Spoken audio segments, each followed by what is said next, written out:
തരുൺ മൂർത്തി സംവിധാനം ചെയ്ത തുടരും റിലീസായതിനു ശേഷം ഇപ്പോൾ അടുത്തൊരു ലെവലിൽ സൈബർ ബുള്ളിങ് തുടർന്നുകൊണ്ടിരിക്കുന്നത് പൃഥ്വിരാജ് സുകുമാരനെതിരെയാണ്. പൃഥ്വിരാജ് എമ്പുരാൻ സിനിമ ചെയ്തു എന്നുള്ളതാണ്. ഇതിപ്പോൾ തുടങ്ങിയതൊന്നുമല്ല, കുറേ കാലങ്ങളായി അദ്ദേഹത്തിനെതിരെയുള്ള അറ്റാക്ക് നടന്നുകൊണ്ടിരിക്കുകയാണ്. എമ്പുരാൻ റിലീസായതിനു ശേഷം സംഘം കാവലുണ്ടായിരുന്നു. അതിൻ്റെ പേരിലുള്ള തെറിവിളികൾ, അയാളെ ജിഹാദിയാക്കി മാറ്റുന്നു, അയാൾ തീവ്രവാദിയാവുന്നു, തീവ്രവാദ ഫണ്ട് ഉപയോഗിക്കുന്നു, ED വെച്ച് വരെ പൂട്ടാൻ നോക്കി, പക്ഷേ ഒന്നും നടന്നില്ല. അപ്പോഴാണ് തുടരും റിലീസാവുന്നത്. തുടരും റിലീസാവുന്നതിന് മുമ്പ് തരുൺ മൂർത്തിയായിരുന്നു എല്ലാവരും കൂടി വട്ടം വെച്ച് ആക്രമിച്ചുകൊണ്ടിരുന്നത്.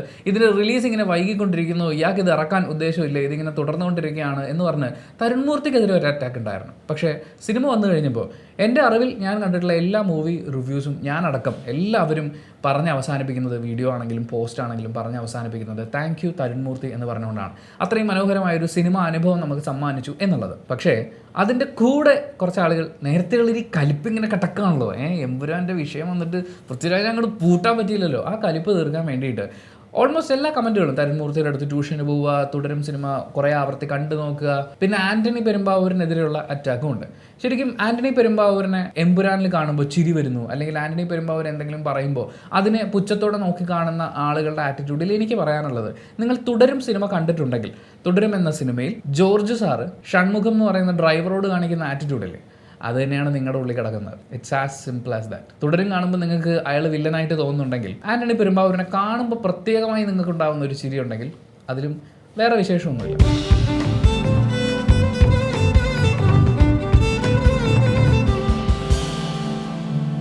അല്ലെങ്കിലും മലയാള സിനിമ ആരാധകരും ക്രിക്കറ്റ് ആരാധകരും ഒക്കെ ഒരു നന്ദിയില്ലാത്തവന്മാരാണ് എന്ന് പലരും പറഞ്ഞ് ഞാൻ കേട്ടിട്ടുണ്ട്. ശരിയാണ്.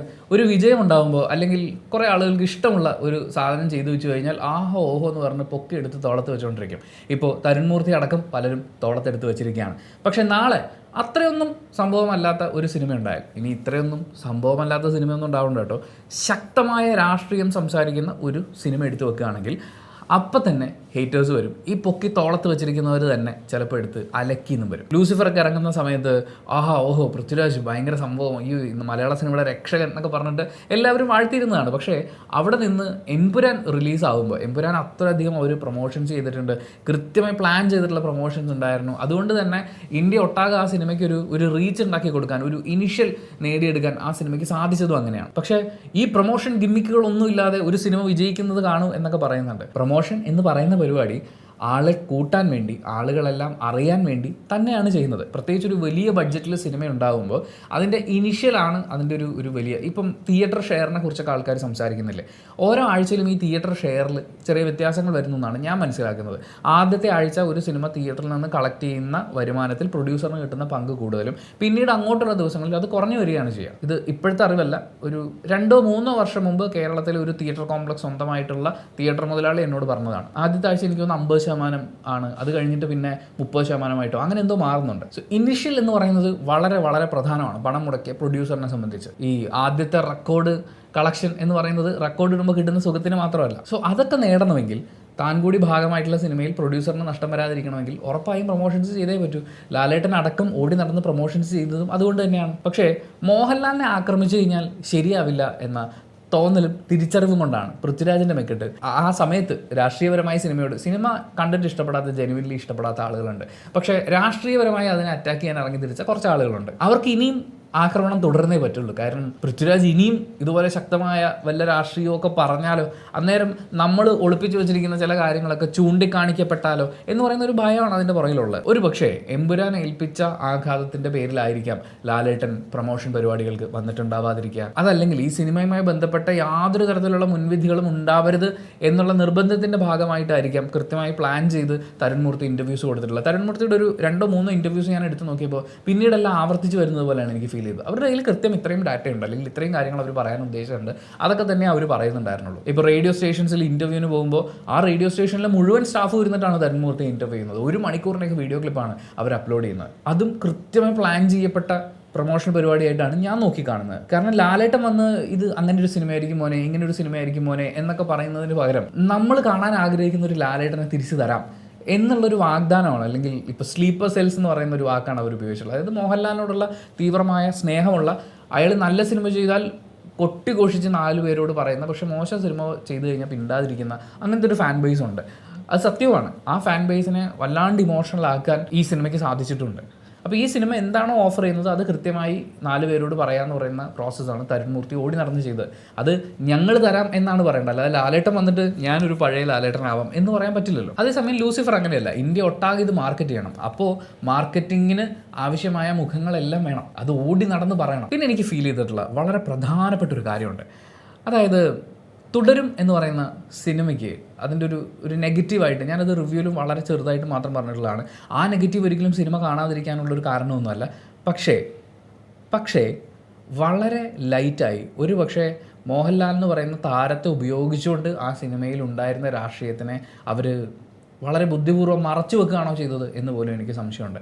ഏറ്റവും അവസാനം ദുരഭിമാന കൊലകൾ അതിൻ്റെ കണക്ക് കാര്യങ്ങളൊക്കെ എടുത്ത് വെക്കുന്നതല്ലാതെ ഇതിലെവിടെയാണ് ദുരഭിമാന കൊല എന്നുള്ളതും അതിൻ്റെ പെയിൻ എവിടെയാണ് ഇരിക്കുന്നത് എന്നുള്ളതും തൻ്റെ അസ്തിത്വത്തെ കൂടി ചോദ്യം ചെയ്യപ്പെടുന്ന ഒരു സാഹചര്യം കൂടി ചേരുമ്പോഴാണ് ഈ സംഭവം ഇങ്ങനെ ഉണ്ടാകുന്നതെന്നൊക്കെയുള്ള പല കാര്യങ്ങളെയും വളരെ ബുദ്ധിപരമായി സിനിമ മറയ്ക്കുന്നുണ്ട്. ഇപ്പോൾ ലാലേട്ടൻ എന്ന് പറയുന്നത് മലയാളിയുടെ ഒരു സവർണ്ണ ബിംബം തന്നെയാണ്.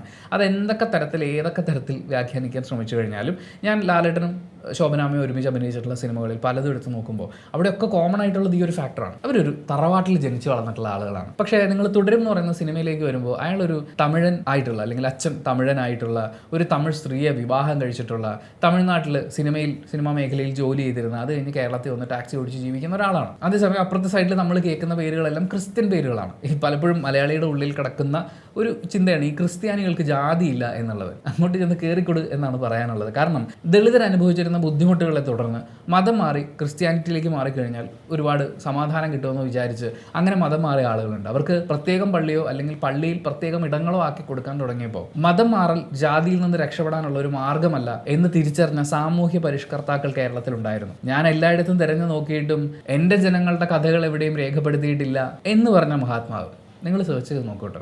അദ്ദേഹം ഈ ട്രാക്കിൽ ഒരിക്കൽ യാത്ര ചെയ്തതാണ്. ഞങ്ങൾ നമ്പൂരിമാർ മതം മാറി ക്രിസ്ത്യാനികളായതാണ് എന്ന് വളരെയധികം ഊറ്റം കൊള്ളുന്ന സിനിമകളിൽ പോലും നമുക്ക് ആ സെയിം എക്സാക്ട് ഡയലോഗുകൾ കാണാൻ പറ്റും. നമ്മളൊക്കെ അവിടുന്ന് ജാതി മാറി വന്നവരാണ്, അവരൊക്കെ അവിടുന്ന് ജാതി മാറി വന്നവരാണ്, ഇവരൊക്കെ അതായിരുന്നേ എന്ന് പറയുന്ന കൃത്യമായ ഡയലോഗുകൾ ഇന്നും ഉണ്ട്. നമ്മൾ മറ്റേ മെസ്സപ്പൊട്ടോമിയയിൽ നിന്ന് കൊണ്ടുവന്ന നമ്മുടെ പൗരാണിക ജീനുകളാണുള്ളത്, ഇത് പുറത്ത് മിക്സായി കഴിഞ്ഞാൽ നഷ്ടമാണ് എന്നൊക്കെ ചിന്തിക്കുന്ന ആളുകൾ ഇന്നും ഉണ്ട്. സോ തുടരുമെന്ന് പറയുന്ന സിനിമ അത് സംഭവിക്കുന്നത്, അതിൻ്റെ അൾട്ടിമേറ്റ് പൊളിറ്റിക്സ് ഇരിക്കുന്നത് ജാതി തന്നെയാണ്. മോഹൻലാൽ ശോഭന എന്ന് പറയുന്ന ആ ഒരു കൂട്ടുകെട്ടിനെ മാറ്റി ഷൺമുഖം എന്ന് പറയുമ്പോൾ നമ്മുടെ മനസ്സിൽ വരാൻ സാധ്യതയുള്ള എന്താ പറയുക, ഞാൻ ഈ പറയുന്നതും കടുത്ത ജാതികത തന്നെയാണ്. ഇപ്പോൾ ഗുരു സോമസുന്ദരവും മറ്റൊരു അഭിനേത്രിയുമാണ് മോഹൻലാലും ശോഭനയും ചെയ്ത കഥാപാത്രങ്ങൾ ചെയ്തിരുന്നു എന്ന് വിചാരിക്കും. അപ്പോൾ സംഭവങ്ങൾ വളരെ വളരെ വിസിബിളാവും. രാഷ്ട്രീയപരമായുള്ള മാറ്റം, ജാതീയമായിട്ടുള്ള വേർതിരിവുകൾ, സാമ്പത്തികമായിട്ടുള്ള വേർതിരിവുകൾ, സാമൂഹ്യമായ വേർതിരിവുകൾ, ഇതൊക്കെ വളരെ പ്രകടമാവാൻ തുടങ്ങും. സിനിമ കംപ്ലീറ്റ് പൊളിറ്റിക്സ് ആയിട്ട് മാറും. ശരിക്കും അങ്ങനെ ആവേണ്ടതായിരുന്നു. അപ്പോൾ ഈ പറയുന്ന മാസ് സാധനങ്ങളും എലമെൻറ്റുകളും ഒക്കെ അതൊരു ജാതി പറയാനെടുത്ത സിനിമ എന്ന് പറയുന്ന രീതിയിൽ ആളുകൾ കുറച്ച് കാണും. നമ്മുടെ നാട്ടുകാരല്ലേ, ഇവിടെ ജാതിയൊന്നും ഇല്ലേ എന്ന് പറഞ്ഞിട്ട് തൻ്റെ ജാതി പേരിലുള്ള മാട്രിമോണിയിൽ മാത്രം രജിസ്റ്റർ ചെയ്യുന്ന നാട്ടുകാരുള്ള ഒരു നാടാണത്. എന്തിന് വിദ്യാസമ്പന്നരായ ആളുകൾ പോലും ഒരു പ്രപ്പോസൽ വെക്കുന്നതിന് മുമ്പ്, കല്യാണത്തിൽ അവസാനിക്കാനുള്ള പ്രപ്പോസൽ ആണെങ്കിൽ പ്രപ്പോസൽ വെക്കുന്നതിന് മുമ്പ് ജാതി മതമൊക്കെ തപ്പിയെടുത്ത് വെക്കുന്ന അങ്ങനത്തെ ഒരു നാടാണ് നമ്മുടേത്. അപ്പോൾ ആരെങ്കിലും ഇവിടെ ജാതീയമായ വേർതിരിവുകളും പ്രശ്നങ്ങളും ഉണ്ടെന്ന് പറഞ്ഞു കഴിഞ്ഞാൽ അതൊന്നുമില്ല പോടാ എന്ന് പറഞ്ഞിട്ട് തിരിഞ്ഞു നടക്കുന്ന ആൾക്കാരാണ്. തുടരും എന്ന് പറയുന്ന സിനിമയുടെ കഥയിലെ അണ്ടർലൈൻ പരിപാടി അതാണ്. പക്ഷേ അത് അവരെവിടെയും ലൗഡായിട്ട് പറയുന്നില്ല, ഒരു സ്ഥലത്ത് പോലും ലൗഡായി പറയുന്നില്ല. സിനിമയുടെ ഏറ്റവും അവസാനം എഴുതി കാണിക്കുന്ന ഒരു വാചകത്തിനപ്പുറത്തേക്ക് അതിന് യാതൊരു വാല്യൂ ഇല്ല. ആ രാഷ്ട്രീയത്തിനെ തന്നെ അവർ കവർ ചെയ്തിരിക്കുന്നത് മോഹൻലാൽ ശോഭന കോമ്പിനേഷൻ അവരുടെ കുറച്ച് കാര്യങ്ങളൊക്കെ ഉപയോഗിച്ചുകൊണ്ടാണ്. ഇത് സിനിമ ഇറങ്ങി ആദ്യ ദിവസം ചർച്ച ചെയ്യേണ്ടതല്ല എന്നെനിക്ക് അറിയാവുന്നതുകൊണ്ടാണ് അന്ന് നമ്മൾ ഇതിനെക്കുറിച്ച് സംസാരിക്കാതിരുന്നത്. നിങ്ങൾ നോക്കൂ, എമ്പുരാനിലേക്ക് വരുമ്പോൾ അവിടെ വർഗീയ വിഷം ചീറ്റി വളർന്ന പാർട്ടിയെക്കുറിച്ച് തന്നെയാണ് അവർ വിമർശിക്കുന്നത്. അത് എടുത്തു പറഞ്ഞ് വ്യക്തമായി കാണിച്ച് കൃത്യമായി വിരൽ ചൂണ്ടിയാണ് അവർ അവതരിപ്പിച്ചിട്ടുള്ളത്. അത് പൊള്ളും. അയ്യോ അയ്യോ അയ്യോ അയ്യോ അയ്യോ അയ്യോ രാഷ്ട്രീയം പറയുകയോ കേരളത്തിലുള്ള തുക്കട 2 രാഷ്ട്രീയക്കാരെ വിമർശിച്ച് അതിനകത്ത് സുരാജ് വെഞ്ഞാറമൂടും മണിക്കുട്ടനും ചെയ്തിട്ടുള്ള കഥാപാത്രങ്ങളും ഒരു പെർട്ടിക്കുലർ രാഷ്ട്രീയ ചിന്താധാരയിലുള്ളവരാണ്. അവരെ മണ്ടന്മാരായി കാണിക്കുന്നതിന് യാതൊരു പ്രശ്നവുമില്ല.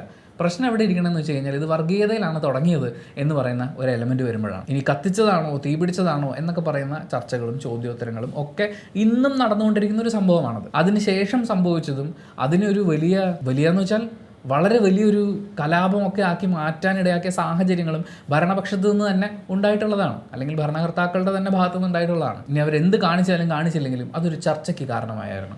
ഒരുപാട് ചിന്തകളിലേക്ക് ആളുകൾ തിരിച്ചു പോകാൻ, ഒരു പക്ഷേ ഇന്നത്തെ ഈ ജെൻ സി ആളുകൾ ഒരിക്കൽ കേട്ടിട്ട് പോലും ഇല്ലാത്ത ഒരു കാര്യത്തിനെ അവരുടെ മുന്നിലേക്ക് ഓർമ്മിപ്പിക്കാൻ വെക്കുന്ന ഒരു സിനിമയായിരുന്നു എമ്പുരാൻ. അത് അവർക്ക് സഹിക്കാൻ പറ്റില്ല. അപ്പോൾ അത് ബോയ്ക്കോട്ട് ചെയ്യണം, സിനിമയിലെ സീൻ കട്ട് ചെയ്യണം, സിനിമ എടുത്ത പ്രൊഡ്യൂസർ ജിഹാദി പണം കൊണ്ടാണ് അത് ഉണ്ടാക്കിയതെന്ന് പറയണം, ആ സിനിമയുടെ സംവിധായകൻ അയ്യോ അവൻ ദേശദ്രോഹിയും ദേശവിരുദ്ധനുമാണ് എന്ന് മുദ്ര കുത്തണം. കാരണം അവിടെ വളരെ വിസിബിളായിട്ട് നമുക്ക് പൊളിറ്റിക്സ് കാണാൻ പറ്റും. തുടരും എന്ന് പറയുന്ന സിനിമയിലേക്ക് വരുമ്പോൾ മലയാളിയുടെ എല്ലാ ജാതി ബോധങ്ങളിലേക്കുമുള്ള ചൂണ്ടുപലകകൾ കൃത്യമായി ഹൈഡ് ചെയ്തിട്ടാണ് അവർ ആ സിനിമ ഉണ്ടാക്കിയിട്ടുള്ളത്. തമിഴിലും മറ്റും ജാതി വേർതിരിവുകളെ കുറിച്ചൊക്കെ വളരെ ശക്തമായി വളരെ സ്ട്രെയിറ്റായി കാര്യങ്ങൾ പറയുന്ന ഗംഭീര സിനിമകൾ ഉണ്ടാകുമ്പോൾ നമ്മുടെ ഫിലിം ഇൻഡസ്ട്രിയിൽ ഇന്നും ജാതിയെ തൊട്ട് കളിക്കാൻ ബഹുഭൂരിപക്ഷം സിനിമ സംവിധായകർക്കും സിനിമ അഭിനേതാക്കൾക്കൊക്കെ പേടിയാണ്. പക്ഷേ ഈ സിനിമയിൽ ഇപ്പം ഇവർ ഈ പറയുന്ന ജാതീയമായ വേർതിരിവുകളുടെ കാര്യകാരണങ്ങളൊക്കെ ചൂണ്ടിക്കാണിക്കാൻ നിന്നിരുന്നെങ്കിൽ മലയാളികൾ ഇങ്ങനെ ഇടിച്ചു കയറില്ല, ഇങ്ങനെ ആസ്വദിക്കില്ല. അപ്പോൾ അതിൻ്റെ അകത്ത് ഭയങ്കര പൊളിറ്റിക്സ് ആണ് എന്ന് പറയും. നമുക്ക് മനുഷ്യൻ്റെ കഥ ഒന്നും അറിയണ്ട. നമുക്കൊരു സങ്കല്പ കഥയിൽ പ്രതികാരമൊക്കെ സൂപ്പർ എന്ന് പറയുന്ന ഒരു സാധനമാണ് പ്രധാനമായിട്ടുള്ളത്. എന്നെ സംബന്ധിച്ച് ഇതിൽ രാഷ്ട്രീയം പച്ചയ്ക്ക് തുറന്ന് കാണിക്കുന്ന രീതിയിലുള്ള രംഗങ്ങളും ഡയലോഗുകളും ഉണ്ടായിരുന്നെങ്കിലും ഒരു കുഴപ്പമില്ലായിരുന്നു എന്നാണ്. പക്ഷേ എന്ത് ചെയ്യാം, ഇനി നമുക്ക് ചില കമൻസിലൂടെ ഒന്ന് കടന്നു പോകാമെന്നാണ് എൻ്റെ മനസ്സ് പറയുന്നത്. പൃഥ്വിരാജിന് ട്യൂഷൻ ക്ലാസ് എടുക്കാൻ തരൺമൂർത്തിയെ ഏൽപ്പിക്കണം എന്ന് പറഞ്ഞുകൊണ്ടുള്ള ആഹ്വാനങ്ങൾ വരെ ഇക്കൂട്ടത്തിൽ കാണാനുണ്ടായിരുന്നു. ബഹുമാനപ്പെട്ട മേജർ രവി, ഷാജി കൈലാസ്, ബി ഉണ്ണികൃഷ്ണൻ, വൈശാഖ് തുടങ്ങിയ അവർകൾ അറിയാൻ ദയവ് ചെയ്ത് നിങ്ങളുടെ പതിവ് തുക്കട സ്ക്രിപ്റ്റുമായിട്ട് മോഹൻലാലിൻ്റെ പരിസരത്ത് പോലും പോകരുത്. പിഞ്ചു കുട്ടിയുടെ മനസ്സാണ്, നിർബന്ധിച്ചാൽ ചിലപ്പോൾ സിനിമ ചെയ്തു കളയും. Please let him be the Mohanlal. കാര്യം ഒറ്റയടിക്ക് പറയുമ്പം എനിക്കും അത് ശരിയാണ് എന്നൊക്കെ പറയാൻ തോന്നും. പക്ഷേ ഇവരൊക്കെയും ഇദ്ദേഹത്തിൻ്റെ കരിയറിൽ വലിയ വിജയങ്ങൾ കൊടുത്തിട്ടുള്ള സംവിധായകരാണ്. മറ്റൊരു പോസ്റ്റ് ഇങ്ങനെയാണ്: എന്ത് പെട്ടെന്നാണ് കാര്യങ്ങൾ മാറി മറിഞ്ഞത്. ഇതുവരെ രക്ഷകനായിരുന്ന പൃഥ്വിരാജ് ഇപ്പോൾ ഒരു കൂട്ടർക്ക് ശത്രുവായി. മോഹൻലാലിൻ്റെ ഏറ്റവും വലിയ വിജയ ചിത്രങ്ങളിൽ ഒന്നായ ലൂസിഫർ എടുത്ത പൃഥ്വി കുറച്ചൊക്കെ പാളിച്ചകളുണ്ടെങ്കിലും എമ്പുരാൻ ഒരിക്കലും ഒരു പരാജയ ചിത്രമല്ല. ബ്രോഡ് ആടി എന്ന എൻ്റർടൈൻമെൻറ്റ് മൂവിയും മോശമല്ല. എന്നിട്ടും എന്ത് പെട്ടെന്നാണ് ആളുകളുടെ മനോഭാവം മാറുന്നത്. കോട്ടിട്ടാൽ സിനിമ വിജയിക്കില്ല എന്ന കോപ്പി പേസ്റ്റ് വിമർശനങ്ങളുടെ പിന്നിലുള്ളവരുടെ ഉദ്ദേശം എന്താണെന്ന് എല്ലാവർക്കും അറിയാവുന്നതാണ്. മോഹൻലാൽ കോട്ടിട്ട് അഭിനയിച്ചു, എന്നിട്ട് ഉണ്ടാക്കാൻ പറ്റിയില്ലല്ലോ, ഇവിടെ സാധാരണക്കാരനായിട്ട് വന്നപ്പോൾ കണ്ടില്ലേ എന്ന് പറയുന്നൊരു സാധനം. ശരിയാണ്, നമുക്ക് ലാലേട്ടനെ നമ്മളിൽ ഒരാളായി കാണുക എന്ന് പറയുന്ന ഇഷ്ടമൊക്കെ ഉണ്ട്. പക്ഷേ അയാൾ കോട്ടിട്ടപ്പോഴും നമ്മൾ കൈയടിച്ചിട്ടുണ്ട്.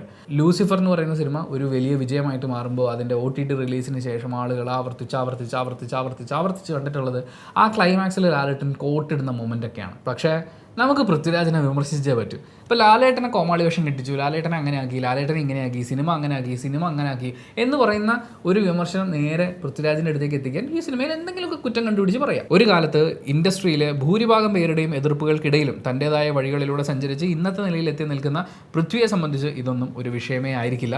ഇപ്പോഴും പറയുന്നു, പുതുതലമുറയിൽ ലാലേട്ടനുമായി ഇത്ര കണക്റ്റായ മറ്റൊരു ഡയറക്ടർ വേറെ ഉണ്ടെന്ന് തോന്നുന്നില്ല. ഉറപ്പായും പോരായ്മകൾ തീർത്ത് L3 വരുന്നവരെയേ ഇന്നത്തെ വിമർശനങ്ങൾക്ക് ആയുസുള്ളൂ. ഇനിയൊരു പോസ്റ്റ് ആന്റണി പെരുമ്പാവൂരിനെതിരെയാണ്. ആന്റണി ദൃശ്യവും ലൂസിഫറും 3ാം ഭാഗം എടുത്തുകൊണ്ടിരിക്കുക, എന്നിട്ട് ഫീൽഡ് ഔട്ടായ പഴയ സംവിധായകർക്കും കൂടെ ഡേറ്റ് കൊടുക്കുക. കഴിവുള്ളവർ പുതിയ പിള്ളേരെ കൊണ്ടുവന്ന് മോഹൻലാലിനെ വെച്ച് ബ്ലോക്ക് ബസ്റ്റർ അടിച്ച് ഇത്രയും കാലമായി നിങ്ങൾ നോക്കിയിട്ട് നടക്കാത്ത ആക്ടർ മോഹൻലാലിനെ കിട്ടി. ശ്യാം പുഷ്കരൻ, ചിദംബരം, ഗിരീഷ് ഷെഡി, ഖാലിദ് റഹ്മാൻ, രാഹുൽ സദാശിവൻ, ബേസിൽ ജോസഫ്, നിസാം ബഷീർ, ആനന്ദ് ഏകർഷി, ജിത്തു മാധവൻ, ലിജോ ജോസ് പെല്ലിശ്ശേരി, ദിലീഷ് പോത്തൻ, അൻവർ റഷീദ് പോലെ കഴിവുള്ള പിള്ളേർ ഒരു ഡേറ്റ് കിട്ടാൻ കാത്തിരിക്കുമ്പോഴാണ് എക്സ്പയറി ഡേറ്റ് കഴിഞ്ഞവർക്ക് കൊണ്ടുപോയി ഡേറ്റ് കൊടുക്കുന്നത്. ഇവർക്കൊക്കെ അങ്ങോട്ട് വിളിച്ച് ഡേറ്റ് കൊടുത്ത് വ്യത്യസ്ത ജോണർ പടം ചെയ്യാൻ നോക്ക് ചേട്ടാ. ജിത്തു ജോസഫിലും പൃഥ്വിരാജിലും കിടന്ന് തിരിയാതെ. ഇവർക്കൊക്കെ ഡേറ്റ് കൊടുത്താൽ ഒന്നുമല്ല എന്ന പോലത്തെ പടങ്ങൾ വരും. കണ്ടിട്ട് തരുണിനെ കൊണ്ട് 4-5 പടങ്ങൾ എടുപ്പിക്കാനാണ് ചാൻസ്. അപ്പോൾ തരുണിനെ കൊണ്ട് ഇനി സിനിമ എടുപ്പിക്കാൻ പാടില്ല എന്നാണ് പുള്ളി പറയുന്നത്. ഇതിലത് ഈ ആന്റണി പെരുമ്പാവൂരിനെ വിമർശിക്കുന്നുണ്ടല്ലോ. ആന്റണി പെരുമ്പാവൂർ മോഹൻലാലിനെ കുറിച്ച് തരുണിനോട് പറഞ്ഞു എന്ന് തരുൺമൂർത്തി പറയുന്ന ഡയലോഗ് ഇങ്ങനെയാണ്: എല്ലാവരും ലാലേട്ടനെ വെച്ച് ഡേറ്റ് കിട്ടുമ്പോൾ സിനിമ ലാലേട്ടന് വേണ്ടി മാറ്റി ചെയ്യും, പക്ഷെ നിങ്ങൾ നിങ്ങളുടെ സിനിമ എടുക്കൂ, ലാലേട്ടൻ അതിലേക്ക് വന്നോളും എന്ന് പറയുന്ന ആന്റണി പെരുമ്പാവൂർ അവിടെയുണ്ട്. പിന്നെ ആന്റണി പെരുമ്പാവൂരിനെ വിമർശിക്കുന്ന ആളുകളൊക്കെ എണ്ണിപ്പെറുക്കി നോക്കിക്കഴിഞ്ഞാലും ഈ പുള്ളി വന്നതിന് ശേഷമുള്ള ലാലേട്ടൻ്റെ കരിയറിൽ ഒരു ചേഞ്ച് ഉണ്ട്. ആശീർവാദ് ഇറക്കിയിട്ടുള്ള സൂപ്പർ ഹിറ്റ് സിനിമകളുണ്ട്, ഫെയിലായിട്ടുള്ള സിനിമകളുണ്ട്. അതിപ്പോൾ എല്ലാ പ്രൊഫഷണൽസിലും ഉണ്ടാവും. മോഹൻലാൽ എന്ന് പറയുന്നൊരു നടൻ്റെ താരപ്പൊലിമയെ വിശ്വസിച്ചുകൊണ്ട് ഇപ്പോൾ 175 കോടിയാണ് പ്രൊഡ്യൂസേഴ്സ് പുറത്തുവിട്ടിട്ടുള്ള കണക്ക് പറയുന്നത്. 175 കോടി എന്ന് പറയുന്ന ഒരു ബഡ്ജറ്റ്, അത് കോ പ്രൊഡ്യൂസർ ഉണ്ടെന്ന് പറഞ്ഞാൽ പോലും അവരെയൊക്കെ ഇവർ കമ്മ്യൂണിക്കേറ്റ് ചെയ്യണ്ടേ, കൺവിൻസ് ചെയ്യണ്ടേ. ഈ പറയുന്ന കാര്യങ്ങളൊക്കെ വെച്ചുകൊണ്ട് ഇത്രയും റിസ്കി ആയിട്ടുള്ളൊരു പ്രോജക്റ്റ് ഏറ്റെടുക്കാൻ അയാൾ മനസ്സ് കാണിച്ചല്ലോ, അയാളത് തുടങ്ങി വെച്ചല്ലോ.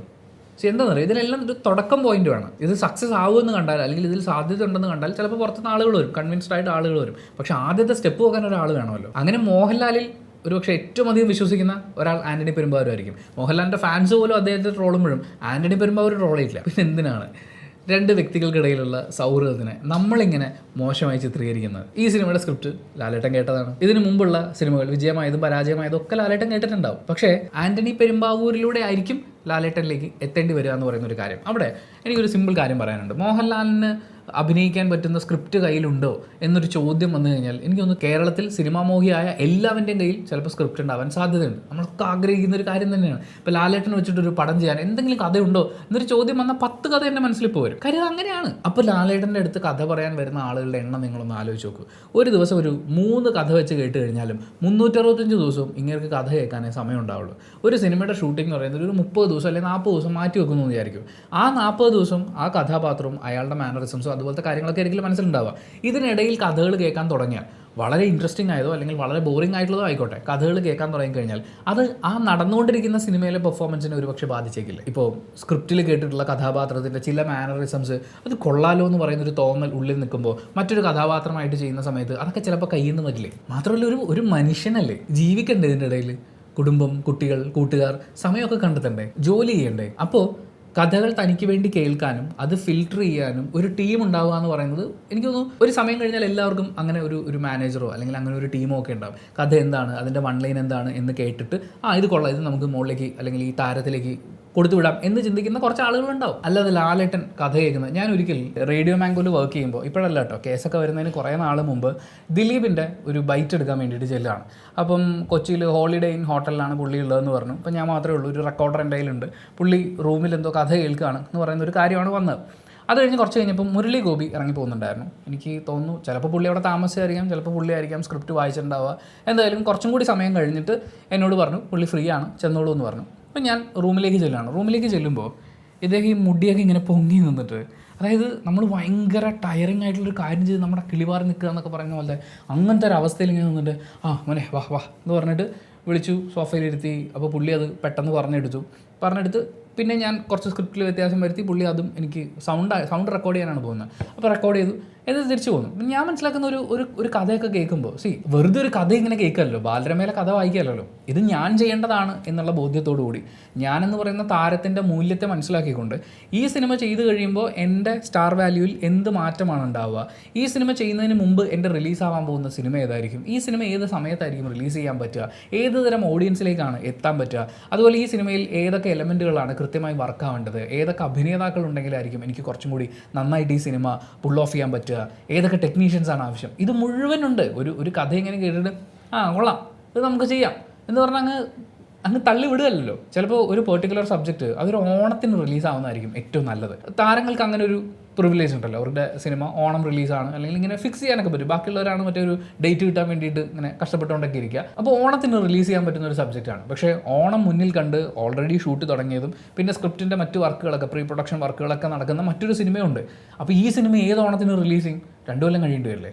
2 കൊല്ലം കഴിയുമ്പോൾ ഇത് ഔട്ട്ഡേറ്റഡ് ആയി പോകുമോ? അങ്ങനെയാണെങ്കിൽ ഇത് നമുക്ക് എങ്ങനെയാണ് മാറ്റാൻ പറ്റും? ഇങ്ങനെയുള്ള ഒരുപാട് ഡിസ്കഷൻസ് ഉണ്ട്. ചുമ്മാ ഇങ്ങനെ ഇരുന്ന് ഒരു കഥ കേട്ടിട്ട് ഈ കഥ കൊള്ളാം, എനിക്ക് ഇഷ്ടപ്പെട്ടു എന്ന് പറയുന്നൊരു പ്രോസസ്സ് മാത്രമല്ല, പ്രത്യേകിച്ച് താരങ്ങളെ സംബന്ധിച്ച് അവർക്ക് ഒരുപാട് കാര്യങ്ങൾ തീരുമാനിക്കാനും ചിന്തിക്കാനും ഒക്കെ ഉണ്ടാവും.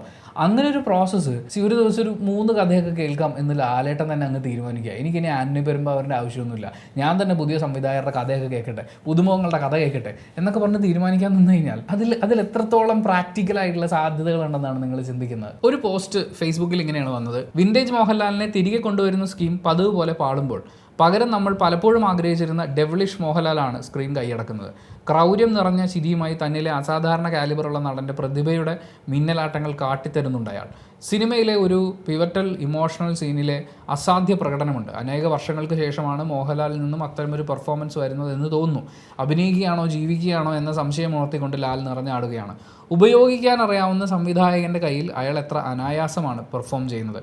10 എമ്പുരാന്മാർക്ക് തരാൻ കഴിയാത്ത ഗൂസ് ബംസ് പകർന്നു തരുന്ന സബ്ലൈം പെർഫോമൻസ്. 10 എമ്പുരാന്മാരുടെ ഗൂസ് ബംസ് എന്നൊക്കെ പറഞ്ഞു കഴിഞ്ഞാൽ ഇവിടെ എന്താണെന്നറിയാം, നമുക്ക് വേണമെങ്കിൽ വേറെ ഏത് സിനിമയായിട്ടും ഒരു 10 ആറാട്ടെന്ന് വേണമെങ്കിൽ പറയാം, അല്ലെങ്കിൽ മോഹൻലാലിൻ്റെ ഇതിനു മുമ്പ് പൊട്ടിത്തകർന്നു ഏത് പടവും പറയാം. പക്ഷേ ഒരു ഇൻഡസ്ട്രി ഹിറ്റായിട്ട് നിൽക്കുന്ന മോഹൻലാലിൻ്റെ ഏറ്റവും ലേറ്റസ്റ്റ് പടത്തിനെ തന്നെ പോയി കുത്തുന്നതിൻ്റെ പിറകിൽ ചില രാഷ്ട്രീയ പരിപാടികളൊക്കെ ഉണ്ട്. അല്ലെങ്കിൽ അതൊരു പക്ഷേ പൃഥ്വിരാജിനോടുള്ള ഹെയ്റ്റ് ഒരു ഘടകമാണ്. വേറൊരു ട്രോൾ പോസ്റ്റാണ്: ലാലേട്ടന് ഹിറ്റ് കൊടുക്കാൻ പൃഥ്വിക്ക് 3 ഹെലികോപ്റ്റർ കൊടുത്തപ്പോൾ തരുൺ മൂർത്തി ഒരു മുണ്ട് ഒരു കാർ. ഇവിടെ എന്താ പ്രശ്നം? ഇവിടെയൊക്കെ നമ്മൾ കമ്പയർ ചെയ്ത് ഇങ്ങനെ കുത്തുകയാണ്, നല്ല കുത്തു കൊടുക്കാനുള്ളൊരു ശ്രമമാണ്.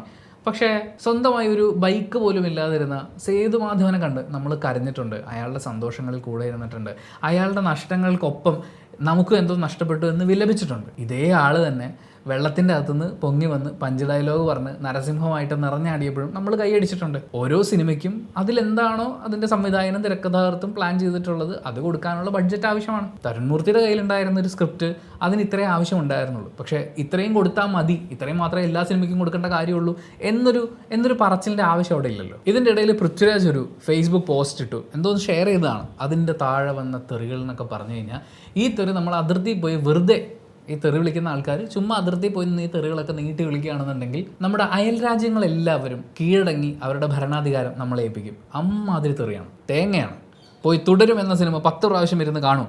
മോഹൻലാലിനെ എങ്ങനെ ഉപയോഗിക്കാം എന്ന് നിനക്ക് മനസ്സിലാവും. അപ്പം നരസിംഹം 10 പ്രാവശ്യം കണ്ടിട്ട് കാര്യമില്ലേ? നരസിംഹം ഹിറ്റായിരുന്നല്ലോ. നമ്മളിപ്പോഴും അതിൽ എത്രയോ സീനുകൾ കാണുന്നു. വരവേൽപ്പ് ഒരു ഹിറ്റ് പടമല്ലേ? പോട്ടെ, വെള്ളാനകളുടെ നാട് നമ്മൾ എത്ര പ്രാവശ്യം കണ്ടു? ദേവാസുരം അത് 10 പ്രാവശ്യം കണ്ടാൽ പോരെ മോഹൻലാലിനെ ഉപയോഗിക്കാൻ പഠിക്കാൻ? തുടരും കണ്ടാൽ മാത്രമേ മോഹൻലാലിനെ ഉപയോഗിക്കാൻ പഠിക്കാൻ പറ്റുള്ളൂ. ഇത് കമ്പാരിസനാണ്, ഇത് കമ്പയർ ചെയ്ത് കുത്താൻ വേണ്ടിയിട്ടുള്ള ഡയലോഗുകളാണ്. അതുപോലെ അയാളുടെ അമ്മയെ പറയുക, ഭാര്യയെ പറയുക, ഇതെല്ലാം സംഘം കാവൽ നിൽക്കുന്നതിൻ്റെ ഒരു പ്രത്യേകതയാണ്. അവരെപ്പോഴും എല്ലായ്പ്പോഴും, ഞാൻ ഇതിനു മുമ്പും രാഷ്ട്രീയപരമായുള്ള വിയോജിപ്പുകൾ പ്രകടിപ്പിക്കുന്നിടത്തൊക്കെ വന്ന് എൻ്റെ അമ്മ, എൻ്റെ പെങ്ങൾ, വേറെ ആരും ഇവർ പറയൂല കേട്ടോ. വേറെ ആരും പറയാൻ ഇവർക്ക് പറ്റണില്ല. പൃഥ്വിരാജിൻ്റെ നേരെ അറ്റാക്ക് പോകുന്ന സമയത്തും അദ്ദേഹത്തിൻ്റെ അമ്മയുമായി കണക്ട് ചെയ്തുള്ള തെറിവിളികൾ ഉണ്ടാവുക, പിതൃത്വത്തെ ചോദ്യം ചെയ്യുക, ഭാര്യയെ കുറിച്ച് സംസാരിക്കുക, ഇവിടെയൊക്കെ ഉണ്ടല്ലോ ഈ അടങ്ങാത്ത കലിപ്പുണ്ടല്ലോ. ഒരാളെ നശിപ്പിച്ചേ പറ്റൂ എന്ന് പറയുന്ന ഒരു തോന്നൽ, അതിൻ്റെ പേരിൽ സോഷ്യൽ മീഡിയയിൽ കിടന്ന് കുന്തം മറിയുന്നതാണ് ഇതൊക്കെ. പക്ഷേ പൃഥ്വിരാജ് ഒരു സിനിമയുമായി ഇനിയും വരും, ഉറപ്പായിട്ടും വരും. പുറമേ ഇരുന്ന് കൊണയടിക്കുന്നവന്മാരല്ല. അൾട്ടിമേറ്റ്ലി ഒരു സാധനം എഴുതപ്പെട്ട് കൈ കിട്ടുന്നു, ഒരു സ്ക്രിപ്റ്റ് കൈ കിട്ടുമ്പോൾ അതിനെ എങ്ങനെ വിഷ്വലൈസ് ചെയ്യാൻ പറ്റും, എങ്ങനെ അതിനെ ഇംപ്രസീവായി അവതരിപ്പിക്കാൻ പറ്റും എന്ന കാര്യങ്ങൾ വിലയിരുത്തി നമ്മൾ പൃഥ്വിരാജ് എന്ന സംവിധായകനിലേക്ക് നോക്കുമ്പോൾ അയാളുടെ ഇതിനു മുമ്പുള്ള സിനിമകളൊക്കെ അവിടെ ഉണ്ട്. ഇനി വരാൻ പോകുന്ന സിനിമകളിലും പ്രതീക്ഷ നഷ്ടപ്പെട്ടു, അയ്യോ പൃഥ്വിരാജിന് സംവിധാനം അറിയില്ലേ എന്ന് പറയുന്ന പോലത്തെ അങ്ങനെ ചിന്തിക്കുന്ന പ്രേക്ഷകരൊന്നും ഇവിടെയില്ല. പിന്നെ കമൻറ്റ് ബോക്സിൽ വിഷം തുപ്പി നടക്കുന്ന ചില ഡ്രാഗൺ കുഞ്ഞുങ്ങളുണ്ട്. മുമ്പൊക്കെ എന്താ ചെയ്യാൻ പറ്റുക, ഓരോരോ പണി ഇങ്ങനെ എടുത്തുകൊണ്ടിരിക്കും. ഇതിൻ്റെ ഇടയിൽ നമ്മുടെ ആൾ തുടർന്നുകൊണ്ടേയിരിക്കും പ്രിയപ്പെട്ട Mohanlal. Thank you so much for watching this video. എൻ്റെ ചില അഭിപ്രായങ്ങൾ, ഈ കമ്പാരിസൺ, ഈ അനാവശ്യമായിട്ടുള്ള ഹെയ്റ്റ് സ്പ്രെഡ് ചെയ്യൽ, ഇതിലൊന്നും വലിയ കാര്യമൊന്നുമില്ല. ഇവന്മാരൊക്കെ ചുമ്മാ ചൊറിയാൻ വേണ്ടി കിടന്നിറങ്ങുകയാണ്. അതും കൂടി ഒന്ന് പറയണമെന്ന് തോന്നി. അതിവിടെ തീർത്തും അനാവശ്യമായിട്ടുള്ള കാര്യമായതുകൊണ്ട്. Thank you so much for watching this video. Video ഇഷ്ടപ്പെട്ടാൽ ലൈക്ക് ചെയ്യുക, കമൻറ്റ് ചെയ്യുക, ഷെയർ ചെയ്യുക, സബ്സ്ക്രൈബ് ചെയ്യുന്ന കാര്യം പരിഗണിക്കുക.